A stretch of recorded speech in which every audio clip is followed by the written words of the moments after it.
안녕하세요. 여러분, 수익률 상승에 도움을 드리고 싶은 헬퍼입니다.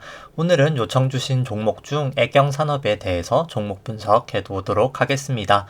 설명 순서는 우선 가장 먼저는 애경산업 다트 공시에 있는 사업의 내용에 대해서 간략하게 말씀드리고요. 그 다음에 애경산업 수익성 추이랑 이제 전망치 부분에 대해서 어떤 일을 하고 지금 실적이 조금 어떤지 간략하게 설명드린 다음에 애경산업 주가 안에 있는 기대 수익률, 내재 수익률, 금리를 바탕으로 현재 주가가 한 어느 정도 수준의 밸류에이션인지 설명드리고, 그 다음에는 이제 애경산업에 대해서 절대가치 평가라는 이제 잉여 현금 흐름이라는 절대가치 평가 모델을 통해서 목표 주가를 산정해 보도록 하고요.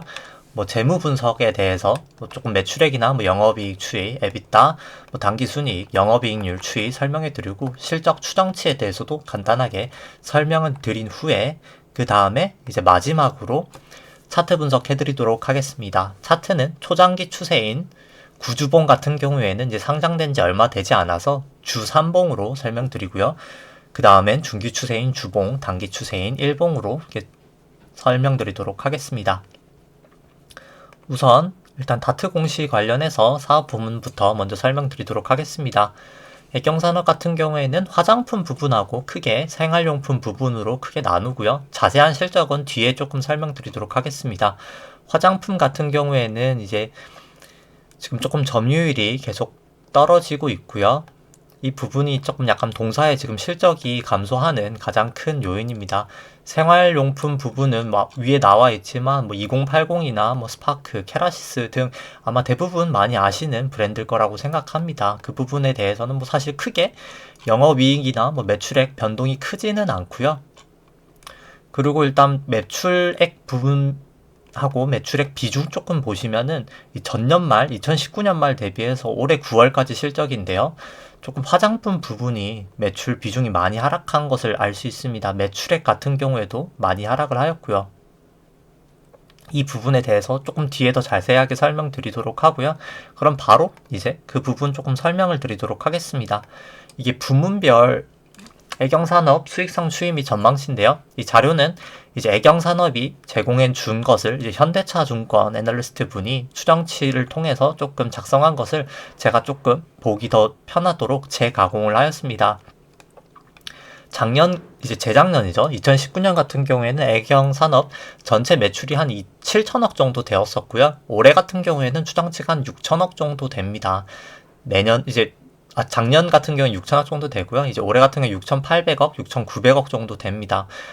이제 작년도에 가장 크게 이제 실적이 저하됐던 요인이 사실 화장품 부분의 매출 감소고요. 3,400억에서 한 2,200억 그 정도까지 감소를 하였습니다. 조금 부문별로 나눠보시면 이 홈쇼핑하고 면세점 부분 매출이 감소한 게 가장 큰 원인이고요. 아무래도 홈쇼핑 부문은 지금 코로나19 때문에 면세점도 마찬가지지만 코로나19 때문에 아무래도 마스크 착용이 많다 보고 일단 재택근무도 많아지다 보니까 이 색조 화장품 관련된 매출이 사실 애경산업뿐만 아니라 모든 회사들이 화장품 회사들이 다 감소를 하고 있습니다.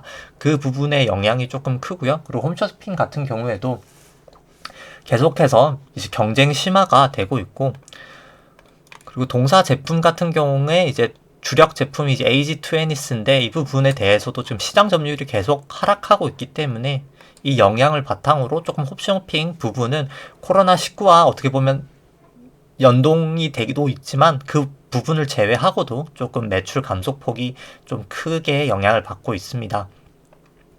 면세점 같은 경우에도 당연히 색조 부분 영향도 받지만 아무래도 항공 수요 자체가 많이 감소하였기 때문에 이제 면세 부분이 감소를 하고 있고요. 그래도 조금 다행인 점은 이제 보통 중국 쪽 비중이 가장 높은데 이 수출이 금액 대비해서는 그렇게 큰 폭으로 하락은 하진 않았습니다. 한 200억 정도 감소를 하였고요. 작년도 광군제 때도 매출이 한 44% 전년 대비해서 늘었다고 하고요. 그 부분이 조금 화장품 실적에 조금 방어를 해주는 영향이라고 생각합니다. 중국 시장 이제 수출 채널도 이제 저점을 지나서 지금은 이제 회복 중이라고 하고요. 그래서 올해 같은 경우에는 거의 2019년 정도 매출이 나오지 않을까 수출 쪽은 추정을 하고 있습니다. 그 다음은 이제 생활용품 부분이고요. 뭐 생활용품 부분 같은 경우는 뭐 2080이나 뭐 앞서 말씀드린 뭐 스파크 뭐 이런 다 대부분 정말 케라시스 유명한 제품들이기 때문에 매출이 뭐 코로나랑 상관없이 조금 증가하고 있고요. 어떻게 보면 그냥 물가 상승률만큼 계속 증가한다고 생각하셔도 될 것 같습니다. 뭐 소매점이나 도매점, 뭐 수출, 온라인, 기타 같은 경우에 뭐 큰 차이는 없었고요. 뭐 유일하게 조금 온라인 같은 채널이 조금 많이 증가하고 있는 모습을 볼 수 있습니다. 온라인 증가분이 어떻게 보면 동사의 실적을 조금 증가시켰다고 볼 수 있을 것 같고요. 영업이익률 같은 경우에 동사 전체에서 영업이익률이 2019년에는 한 8.6%, 작년에는 한 4.4%, 올해는 한 5.6% 나올 것 같고요. 아무래도 이 영업이익률 하락에는 이 화장품 부분의 영업이익률 감소가 가장 영향이 큽니다. 아무래도 이제 코로나19에 따른 앞서 말씀드린 색조 화장품 감소 영향과 이 에이지스20 부분이 조금 시장 점유율이 하락하면서 영업이익률이 감소한 영향이 가장 크고요. 생활용품 부분 같은 경우에는 뭐 꾸준하게 영업이익률이 괜찮게 나오고 있습니다. 한 3%에서 4% 정도 추정이 되고요. 그 다음에는 이제 이 애경산업 주가 안에 있는 기대 수익률을 바탕으로 한번 지금 주가가 과거 대비해서는 한 어느 정도 수준에 있는지 보도록 하겠습니다. 이 파란 색깔 차트에 보이시는 선이 애경산업 주가 차트고요. 이 연두 색깔 선이 애경산업 주가 안에 있는 뭐 기대 수익률, 내재 수익률, 금리라고 할 수 있습니다. 이렇게 높을 부분에서 주가가 이제 저평가라고 생각하시면 되고요. 낮을 때 주가가 고평가되었다라고 판단을 하시면 됩니다. 이렇게 높을 때 주가가 상승을 하고요. 이렇게 상대적으로 낮을 때 주가가 이렇게 하락을 하는 모습을 나타냅니다. 낮을 때 하락을 하는 모습을 나타냅니다. 낮을 때 하락을 하고요. 뭐 현재 같은 경우에는 뭐 과거보다 추세적으로 이 정도면 그래도 높은 수준이다라고 볼 수 있을 것 같고요. 그래서 추가적인 상승 여력은 충분히 있는 종목이라고 판단이 됩니다. 다만 조금 주가가 과거 한 2018년도에는 거의 뭐 한 8만원 수준까지도 갔었는데 8만원 근처까지도 갔었는데 현재 주가가 25,000원 뭐 수준인데 25,000원 부근 정도 수준인데 기대 수익률이 주가 하락한 거에 비해서는 상당히 많이 오르지 못했는데요. 그 이유는 사실 가장 큰 이유가 이 ROE 수치가 많이 하락했기 때문입니다. ROE라는 것은 회사가 벌어들인 이제 회계상손익이죠. 당기순이익을 자기 자본, 이제 회사의 자기 자본으로 나눈 수치인데요. 즉, 얼마나 이 회사가 수익성이 있냐라고 볼 수 있는 지표라고 생각하시면 됩니다. 이 수익성이 2018년도에는 이제 화장품 부분이 매우 이제 우수했기 때문에 거의 한 19% 정도 나왔었는데, 현재 같은 경우에는 거의 제가 조정했을 때 한 9%, 10% 정도 수준까지 이렇게 ROE가 쭉 떨어졌기 때문에 주가도 이렇게 추세적으로 하락하는 모습을 나타냈습니다. 그렇기 때문에 기대 수익률도 주가가 많이 떨어지는 것 대비해서는 많이 상승은 하지 못했고요. 따라서 뭐 현재 같은 경우에는 어떻게 보면은 저점을 밟고 약간 ROE가 조금 상승하고 있는 추세이기 때문에 일단 중단기적으로는 저는 좀 개인적으로 주가가 상승하지 않을까라고는 판단을 하고요. 기대 수익률로 바탕으로 봤을 때도 조금 추가적인 상승 여력은 있어 보입니다. 이 보라색 선 같은 경우에는 이 연두 색깔 선을 국고채 10년 금리로 나눈 수치고요. 이제 금리를 보정해줬다고 생각을 하시면 됩니다. 이 수치 같은 경우에도 최근에 조금 금리가 상승하면서 하락은 한 부분은 있지만 뭐 그럼에도 불구하고 과거 대비해서는 조금 높은 수준을 유지하고 있기 때문에 추가적인 상승 여력은 있다고 판단이 됩니다. 이제 퍼랑 PBR 과거 추이를 보시더라도 뭐 과거 같은 경우에는 ROE가 상당히 높았기 때문에 PBR도 상당히 높았습니다. 거의 11배 정도 나왔었고요. PBR이 11배도 넘었었는데 현재 같은 경우에는 PBR이 한 2% 정도까지 하락을 하였습니다. 아무래도 수익성이 많이 하락한 영향이 크고요. 퍼 같은 경우에도 50배가 넘었었다가 현재는 한 15배 정도 수준을 유지하고 있습니다. 그 다음은 이제 애경산업 조금 절대가치 평가를 해드리면 제가 25년도부터 애경산업이 한 3%씩 영구적으로 성장한다 라고 가정을 하였고요. 현재 주가가 약 한 25만원이고요. 실제 지금 회사가 가지고 있는 유통 주식 수가 한 2,620만 주 정도 됩니다. 그래서 희석 주식 수가 없기 때문에 뭐 바로 이 주식 수를 사용하도록 하고요. 그리고 조금 먼저 말씀드릴 게 있다면 그래도 조금 회사에서 긍정적인 부분은 자사주를 사실 취득을 했었습니다. 한 60억 정도 취득을 하였고요. 뭐 다 매수를 했기 때문에 현재는 뭐 신탁 결과 해지 보고서까지 나왔었는데, 공시를 보시면은 2019년에 공시가 있었었는데요. 잠시만요. 2019년에 있었었는데, 잠시만요. 제가 조금 찾는데 시간이 걸리네요. 잠깐 양해 부탁드리고요. 2019년도에 있었었는데 지금 조금 제가 찾는 게 시간이 거쳐지고 있습니다.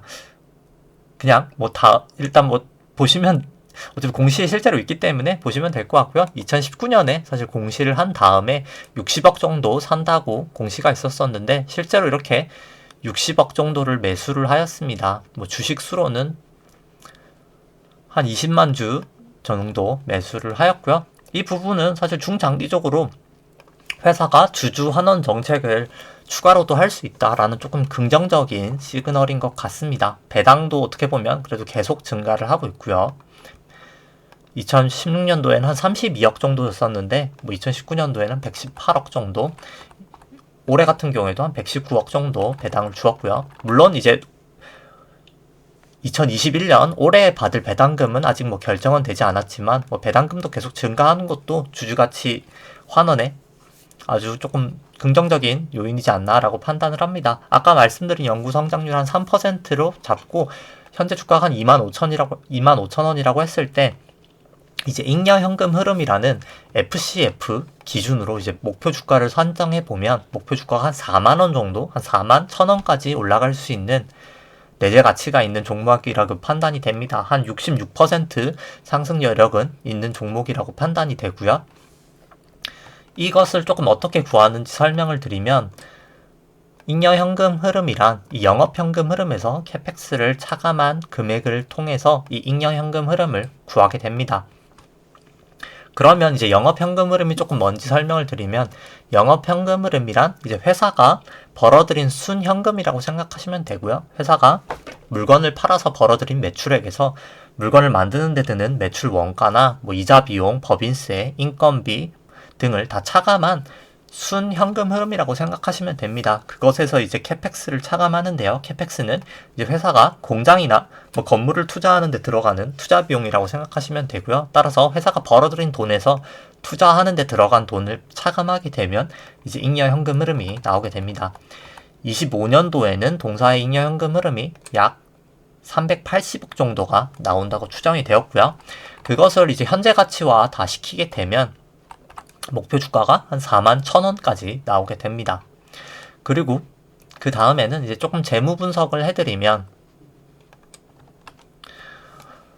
동사 매출액 같은 경우에는 한 2015년 한 4,500억에서 2019년 약 7,000억까지 상승을 하였다가, 올해 같은 경우에는 이제 코로나 때문에 색조 화장품 부분이 조금 저조하면서, 그리고 이제 면세점 부분도 매출이 저조하기 때문에 한 5,900억 정도 매출이 나오지 않을까 예상을 합니다. 뭐 5,900억에서 한 6,000억 초반대 정도 예상을 하고요. 영업이익 같은 경우에도 한 260억에서 뭐 최대치로는 영업이익 2018년도에 한 거의 800억 수준까지 갔다가, 이제 작년이죠. 2020년도에는 한 280억 정도까지 조금 화장품 부분 때문에 감소를 하였습니다. 이 부분 때문에 조금 주가가 지금 계속 추세적으로 하락을 하고 있는 원인이고요. 이 영업이익에서 비연금성 비용인 감가상각비를 더한 에비타 같은 수치로는 한 2015년 한 300억 수준에서 최대치로는 2018년도에 거의 한 870억까지 갔다가, 작년 2020년 같은 경우에는 한 400억 정도 추정이 되고 있습니다. 뭐 당기순이익 같은 경우에도 2015년 한 172억에서 2018년 한 600억 정도까지 갔다가, 작년 같은 경우에는 또 똑같이 이제 화장품 부분 실적 저조로 한 160억 정도 나올 것 같습니다. 뭐 그럼에도 불구하고 회사의 차입금 의존도, 회사가 빌린 총 차입금을 총 자산으로 나눈 수치인데요. 보통 40 이하면 매우 우수한 수준이라고 볼 수 있는데, 동사 같은 경우에는 차입금 의존도가 4.8%로 거의 뭐 차입금이 없는 매우 우수한 재무 구조를 가지고 있다고 판단이 됩니다. 부채 비율 같은 경우에도 33%면 상당히 우수한 수준이고요. 아무래도 이것은 이제 과거에 돈을 많이 벌면서 자기 자본을 많이 쌓아놨기 때문에 영향이 큽니다.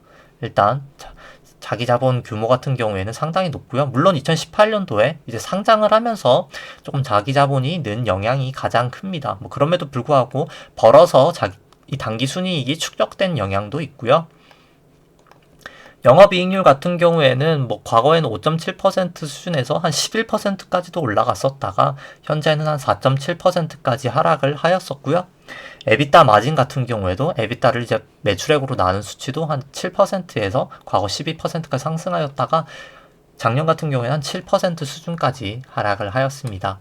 그럼 조금 실적 추정치를 보여드리면 올해 같은 경우에는 이제 전년보다는 매출이 조금 회복하여서 한 2,500억 정도 매출액이 나오지 않을까라고 판단을 하고요. 저희 25년도에는 한 7,800억 정도까지는 매출액이 증가한다고 가정을 하였습니다. 그리고 영업이익률 같은 경우에는 올해는 조금 코로나19 영향이, 작년 같은 경우에는 코로나19 영향이 있어서 4.7%에서 올해는 한 6.7%, 6.5%로 개선이 되고, 이제 추후로는 한 7.5에서 7.7 정도가 영업이익률이 나온다고 설정을 하였습니다. 그렇게 되면 이제 뭐 누적적으로는 차입금은 이제 마이너스로 돌아설 것이라고 판단이 되고요. 이 마이너스라는 게 뭐 사실 마이너스 총 차입금이란 수치는 존재할 수가 없고요. 결국 그냥 현금이 더 증가한다라고 차입금보다 뭐 그렇게 그냥 생각을 하셔도 될 것 같습니다. 그렇게 되면은 사실 동사가 자기 자본이 상당히 많이 쌓이게 되고요. 저는 그렇기 때문에 동사가 조금 주가가 상승하기 위해서는 이제 배당 확대는 꾸준히 지금 잘 하고 있기 때문에 이렇게 배당 확대를 과거처럼 이렇게 배당을 계속 증가시키는 게 필요할 것 같고요. 뭐 32억에서 배당이 한 119억까지 상승하였듯이 배당을 확보하고 아까 보여드렸듯이 뭐 자기 주식 한 60억 정도 매수를 했듯이 조금 자기 주식 매수가 더 필요하지 않나라고 판단을 합니다. 뭐 그렇게 되면은 정말 주가가 4만 원 이상 갈 수 있는 종목이지 않나라고 판단을 하고요. 일단 가장 조금 그래도 지금까지는 좀 긍정적인 면을 말씀드렸다면 조금 부정적이라면 이제 아까 말씀드린 이 화장품 부분의 점유율이 가장 떨어지고 있는 게 가장 큰 요인이고요. 이제 대표 브랜드인 에이지스2 애니스가 과연 얼마나 시장에서 더욱 성장할 수 있을지, 아니면 신제품이 새로운 브랜드가 나와서 그 부분이 얼마나 히트를 칠 수 있는지가 사실 가장 큰 동사 주가에는 큰 요인이지 않을까 생각이 됩니다. 따라서 면세 부분과 그리고 이제 홈쇼핑 부분의 수익성 개선과 어떻게 보면 배당 증가 그리고 자사주 매입, 이 두 가지 부분이 동사 실적 보다도 어떻게 동사 실적과 어떻게 보면 동사 주가의 가장 큰 요인이지 않을까 판단을 하고요. 이제 퍼랑 PBR 분석해드리면 작년 같은 경우에는 사실 실적이 조금 안 좋았기 때문에 퍼가 한 42배 정도 나올 것 같고요. 현재 주가가 25년까지 계속된다고 가정을 했을 때는 올해 퍼는 한 22배, 2025년도에는 퍼가 한 15배까지 떨어질 것 같습니다. PBR 같은 경우에는 올해 한 1.7에서 2025년까지는 한 1.2까지 떨어질 수 있을 것 같고요. 그 다음에는 조금 차트 분석 해드리도록 하겠습니다. 원래 저 같은 경우에는 초장기 추세는 구주봉을 보는데 동사 같은 경우에는 일단 상장된 지가 얼마 되지 않아서 3주봉을 보도록 하겠습니다. 이 파란 색깔 선은 일목균형표의 전환선이고요. 좀 선들을 설명드리면 이 파란 색깔은 일목균형표의 전환선이고요. 이 초록 색깔 선이 일목균형표의 기준선입니다. 그리고 이 주황 색깔 선이 일목균형표의 9일 후행 스팬이고요. 이 약간 진한 초록 색깔 세피아색이 일목균형표의 26일 후행 스팬입니다. 현재 주가가 이제 과거에 거의 상장한 이후로 줄곧 하락을 하였었기 때문에 사실 이 땡땡땡땡은 또 이제 보조지표 중에 파라볼릭 SAR이라는 보조지표고요. 저 같은 경우에 이제 보통 3주봉이나 9주봉으로 투자를 할 때 이 파라볼릭이 밑에 있는 게 매수 신호고 위에 있는 게 매도 신호인데요. 이 파라볼릭이 매수 신호가 나오고 이제 양봉이 하나 뜨면 매수를 하게 됩니다. 저 같은 경우에는 딱 이 부분에서 작년 11월 부분에서 매수를 했을 것 같고요. 가장 안전하게 한다면 이 전환선까지 돌파를 할 때 매수를 했을 것 같습니다. 현재 그래도 3주봉에서 추세적으로 하락을 하였지만 파라볼릭도 매수로 돌아섰고요. 주가가 일단 전환선도 넘어섰고 9일 후행스팬도 호전이 되었고 아직 26일 후행스팬까지는 호전되지 않았지만 그래도 약간 추세적으로 이제 상승 추세의 초입을 향해 가고 있지 않나 라고는 개인적인 판단이 되는 추세고요. 그 다음에 주봉을 보시면 주봉상으로도 주가가 이렇게 추세적으로 하락을 하면서 이 파랑 색깔 부분이 일목균형표의 선행스팬인데요. 이 선행스팬이 과거에는 상당히 두터웠습니다. 이 두께가 상당히 두터워서 사실 넘기가 쉽지 않았기 때문에 이 근처도 못 가고 사실 하락을 했었는데 지금 같은 경우에는 사실 이 선행스팬도 상당히 많이 조금 얇아져 있습니다. 그리고 지난주 같은 경우에는 이 선행스팬 돌파를 한번 시도를 했었고요. 그럼에도 불구하고 아직 선행스팬 밑에 있기 때문에 조금 저항은 보였습니다. 그리고 조금 긍정적인 모습이 있다면 일단 주가가 지금 전환선 기준선은 다 상회하고 있고 지금 9일, 26일 후행스팬도 다 호전이 되었기 때문에 사실 이 선행스팬에서 한번 조정을 보이고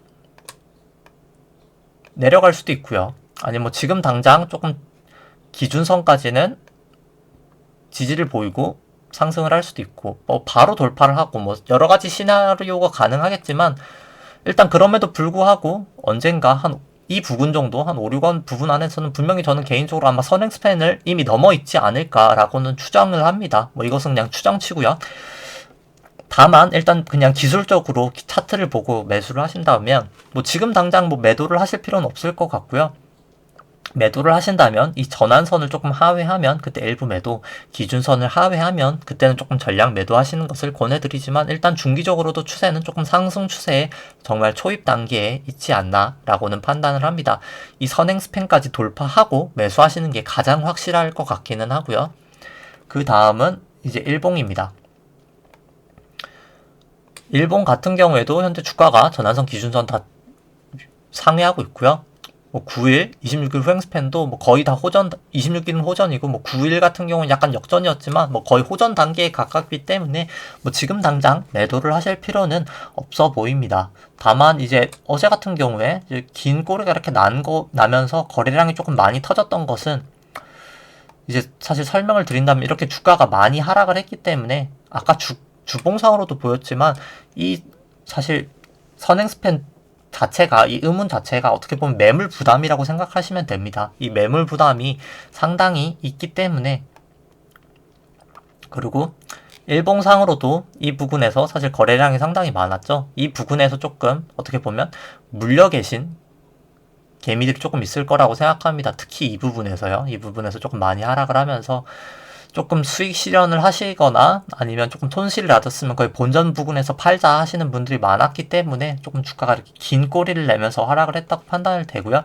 뭐 지금 당장은 매도하실 필요는 없지만 뭐 이거 같은 경우에도 주가가 전환선 기준선을 하회하면 조금 매도하시고 다시 주가가 재차 이 전환선 기준선을 상회할 때 재매수 하시는 전략을 권해드립니다. 뭐 지금 같은 경우에는 뭐 추가 매수도 가능하지만 매수하신 다음에 전환선 기준선을 깨면 꼭 일부 매도를 하고 다시 주가가 추세를 타고 나서 전환선 기준선을 상회할 때마다 분할 매수를 하겠다는 마음가짐으로 조금 투자를 하시는 게 더욱 안전한 투자가 되지 않을까 생각을 합니다.